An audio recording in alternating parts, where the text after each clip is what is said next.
Żewġ persuni sofrew feriti gravi u tnejn oħra feriti ħfief wara inċident ta' traffiku li seħħ il-ħadd fil-għaxija fil-Mosta. L-inċident seħħ għal-ħabta tal-10 fi triq il-Fortizza u fih kienu involuti vettura tat tip Volkswagen u oħra tat tip Peugeot. Mhux magħruf x'wassal għal-ħabta bejn iż-żewġ vetturi, waħda misjuqa minn żagħżugħa ta' 21 sena minn Naxxar u l-oħra misjuqa minn Amerikan ta' 66 sena residenti ta' Slima. Mal-Amerikan kien hemm ukoll żewġ passiġġieri, Amerikana ta' 64 sena li wkoll hi residenti ta' Slima u anzjana ta' 85 sena minn Naxxar.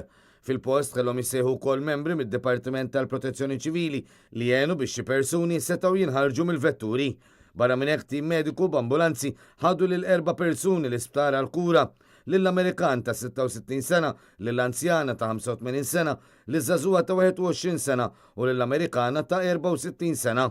Bl-ewwel tnejn kienu ċertifikati li qed isofru feriti gravi u tnejn l-oħra qed isofru feriti ħfief.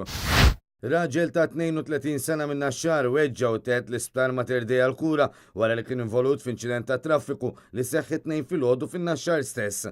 Fl-inċident li seħħ għal-ħabta ta' 8 fit-triq San Pawl kienu involuti karozza ta' tip Toyota Tercel misjuqa mill-vittma u coach misjuqa minn raġel ta' 60 sena minn Rabat. Jidher li għax raġuni iż-żewġ vetturi ħabtu ħedon u kawża tal-impatt il-coach spiċċat ħabtet faċċata ta' residenza privata u saħansitra nqala l-windscreen. Minn barra l-Pulizija fil-post issejjaħ tim mediku b'ambulanza li ħal in-Naxxari l-isptar Mater Dei għall-kura. Il-kondizzjoni ta' saħħtu s'issa għadha mhix magħrufa. Aktar investigazzjonijiet tal-Pulizija dwar dawn l-inċidenti għadhom għaddejjin.